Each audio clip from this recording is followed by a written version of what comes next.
আসসালামু আলাইকুম প্রিয় চাকরি প্রত্যাশী শিক্ষার্থীরা, আশা করছি আপনারা ভালো আছেন। আলহামদুলিল্লাহ, আমিও আপনাদের দোয়াতে ভালো আছি। আজকের আলোচ্য বিষয় খাদ্য অধিদপ্তরের 1377 পদে পরীক্ষা অনুষ্ঠিত হচ্ছে 3টি পদে।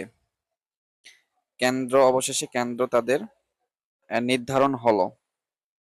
উপযুক্ত বিষয়ে জানা যাচ্ছে যে আঞ্চলিক খাদ্য নিয়ন্ত্রক রংপুর, রাজশাহী, ঢাকা, সিলেট ও চিটাগং অর্থাৎ চট্টগ্রাম তাদের বিভাগের অনুকূলে পরীক্ষা অনুষ্ঠিত হবে।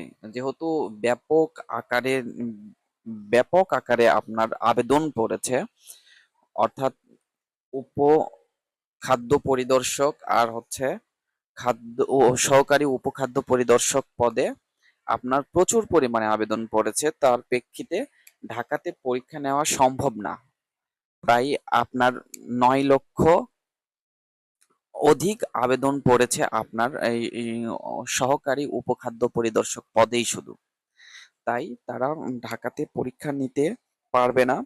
অর্থাৎ বিভাগীয় যেগুলো বিভাগীয় শহর আছে, উম, বিভাগে পরীক্ষা নিবে।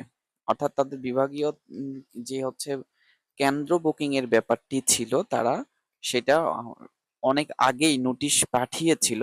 সেটা এখন নিশ্চিত আকারে সম্পন্ন হয়েছে। উপযুক্ত বিষয়ে জানা গেছে এমনটাই নোটিশ প্রদান করেছে 10 জুলাই 2024 খ্রিস্টাব্দে। তারা আরেকটি বিজ্ঞাপনের মাধ্যমে তারা জানিয়ে দেওয়ার চেষ্টা করেছে। সো আপনাদের আর হাতে সময় নেই বললেই চলে।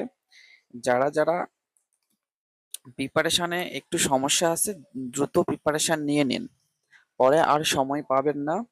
অর্থাৎ আগস্ট মাসের শুরুর সপ্তাহের দিকেই দেখা যাবে পরীক্ষা অনুষ্ঠিত হবে। তাই আর হাতে সময় নেই বললেই চলে। আপনারা দ্রুত সময় নিয়ে আপনাদের সিলেবাস কমপ্লিট করে ফেলুন। সবাই ভালো থাকবেন, সুস্থ থাকবেন। আর আমার চ্যানেলটি কেউ সাবস্ক্রাইব না করলে এখনই সাবস্ক্রাইব করে নিন। আরো ভালো ভালো আপডেট ভিডিও পাবেন। সবাই ভালো থাকবেন। আল্লাহ হাফেজ।